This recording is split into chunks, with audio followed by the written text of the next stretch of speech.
Hello, students. Today we discuss about plasma cells and memory cells. Plasma cells तथा memory cells दोनों प्रकार की कोशिकाएं बोन मैरो या अस्थि मज्जा के द्वारा ओरिजिनेट होती हैं या इनकी उत्पत्ति बोन मैरो में होती है। ये सामान्यतः बीटा सेल्स के द्वारा उत्पन्न होती हैं तथा ये श्वेत रक्त कणिकाएं होती हैं। इन कोशिकाओं के द्वारा अधिक मात्रा में प्रोटीन का संश्लेषण किया जाता है। इसे हम इम्यूनोग्लोबुलिन प्रोटीन कहते हैं या एंटीबॉडी के नाम से जानते हैं। क्योंकि ये कोशिकाएं इम्यून सिस्टम से संबंधित हैं या जंतु की प्रतिरक्षा तंत्र से संबंधित हैं, इसलिए इनके द्वारा जो प्रोटीन सिक्रीट किया जाता है वह इम्यूनोग्लोबुलिन प्रोटीन या एंटीबॉडी का निर्माण करने वाला प्रोटीन है। एंटीबॉडी जो प्रोड्यूस की जाती हैं वो किसी विशिष्ट एंटीजन के अगेंस्ट प्रोड्यूस की जाती हैं या जंतु पर जब किसी एंटीजन का प्रभाव होता है तो उसके अगेंस्ट एंटीबॉडी का निर्माण किया जाता है। ये एंटीजन हम जानते हैं कि बैक्टीरिया, वायरस या अन्य कोई भी फॉरेन पार्टिकल हो सकता है। इनके द्वारा होने वाले इन्फेक्शन को रोकने के लिए एंटीबॉडी का इन कोशिकाओं के द्वारा प्रोडक्शन किया जाता है। प्लाज्मा सेल्स ह्यूमरल इम्यूनिटी से संबंधित होती हैं। इन कोशिकाओं की संरचना को हम देखें तो इनमें अधिक मात्रा में आरएनए कंटेंट पाए जाते हैं और ये आरएनए कंटेंट्स प्रोटीन संश्लेषण से संबंधित होते हैं। साथ साथ इनमें रफ एंडोप्लाज्मिक रेटिकुलम की मात्रा भी अधिक होती है और जिसके ऊपर राइबोसोम पाए जाते हैं। हम जानते हैं कि एंडोप्लाज्मिक रेटिकुलम तथा राइबोसोम प्रोटीन संश्लेषण से संबंधित होती हैं, तो इनमें इनकी मात्रा अधिक होने के कारण इनके द्वारा लार्ज क्वांटिटी के अंदर एंटीबॉडी का प्रोडक्शन किया जाता है या जो प्रोटीन प्रोड्यूस किया जाता है वो एंटीबॉडी प्रकार का है।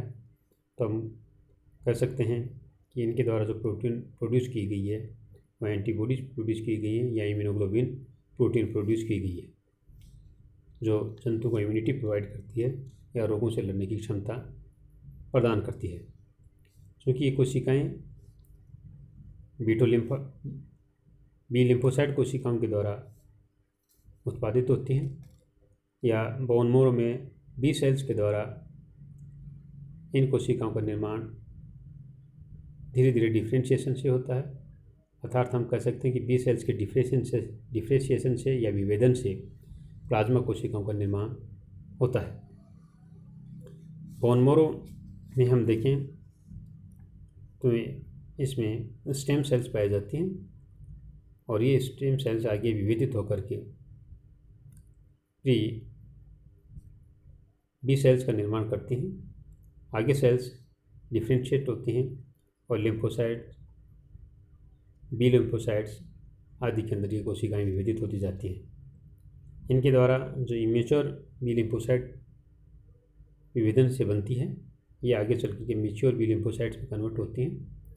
मैच्योर बी लिम्फोसाइट सेल्स विभेदन के द्वारा प्लाज्मा सेल्स में विभेदित हो जाती है और ये प्लाज्मा सेल्स एंटीबॉडी का निर्माण करती हैं। क्योंकि हम जानते हैं कि इन कोशिकाओं का निर्माण बोन मैरो से होता है, तो बोन मैरो में उपस्थित स्टेम कोशिकाओं से जो बी सेल्स बनती हैं ये धीरे धीरे विभेदित होकर के इन प्लाज्मा कोशिकाओं का निर्माण करती हैं और ये प्लाज्मा कोशिकाएं किसी विशिष्ट एंटीजन के अगेंस्ट एंटीबॉडी का निर्माण करती हैं। ये एंटीबॉडीज किसी विशिष्ट एंटीजन के अगेंस्ट प्रोड्यूस किए जाते हैं, इसलिए हम ये कहते हैं कि ये कोशिकाएं जंतु को इम्यूनिटी प्रदान करते हैं या रोगों से लड़ने की क्षमता जंतु को प्रदान करते हैं। ये जो स्लाइड हमें दिखाई दे रही है इसमें प्लाज्मा सेल्स के विविधीकरण के स्टेप्स को दर्शाया गया है। क्रमबद्ध तरीके से प्लाज्मा सेल्स विभेदित होकर बनती हैं और आगे चल कर के ये कोशिकाएँ एंटीबॉडी का निर्माण करती हैं। नेक्स्ट हम देखते हैं मेमोरी सेल्स। मेमोरी सेल्स ये कोशिकाएँ भी बी लिम्फोसाइट्स कोशिकाओं के द्वारा बनती हैं। क्योंकि जो कोशिकाएँ विभेदित होती हैं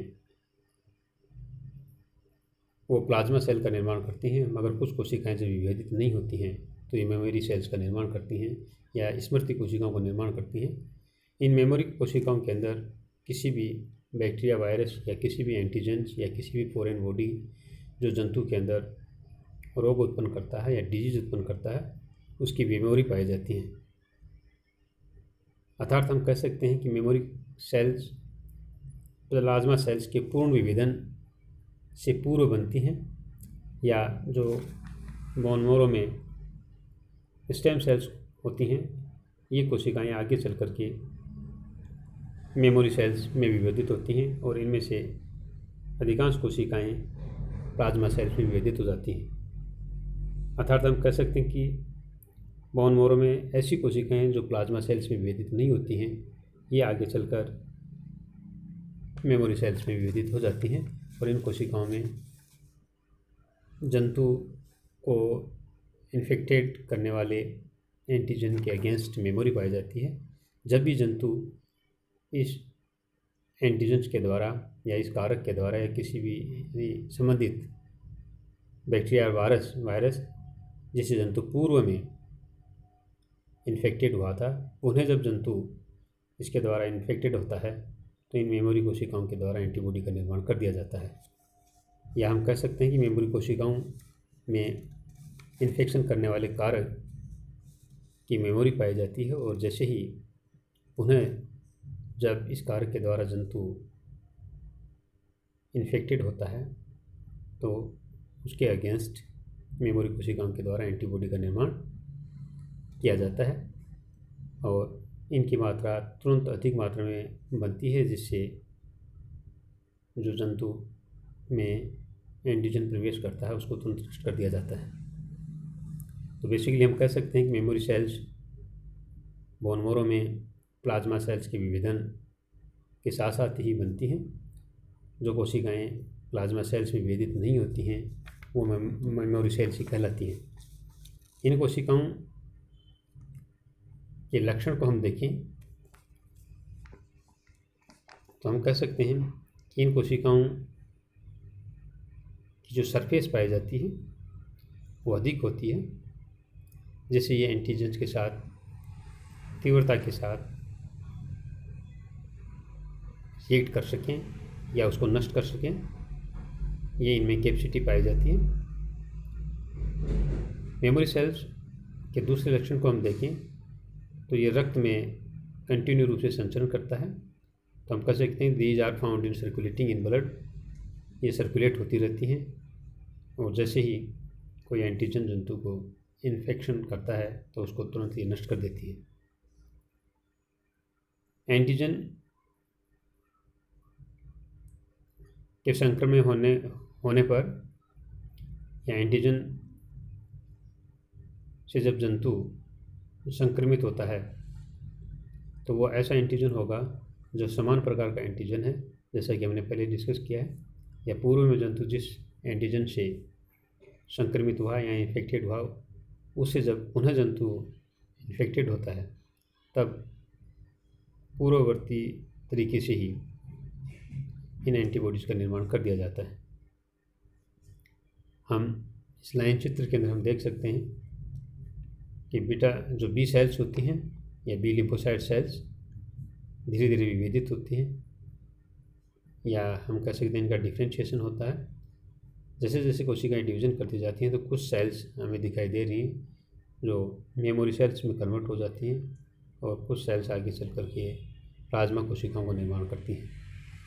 तो बेसिक तात्पर्य ये है कि प्लाज्मा सेल्स को बनाने वाली कोशिकाओं से ही मेमोरी सेल्स का निर्माण होता है, या बी लिम्फोसाइट सेल्स ही प्लाज्मा सेल्स तथा मेमोरी सेल्स का निर्माण करते हैं। ये दोनों प्रकार की कोशिकाएं ही जंतु को रोगों से या संक्रमण से बचाने का कार्य करती हैं, या दोनों प्रकार की कोशिकाएं एंटीबॉडी का निर्माण कर जंतु को रोगों से बचाने का कार्य करते हैं। Thank you.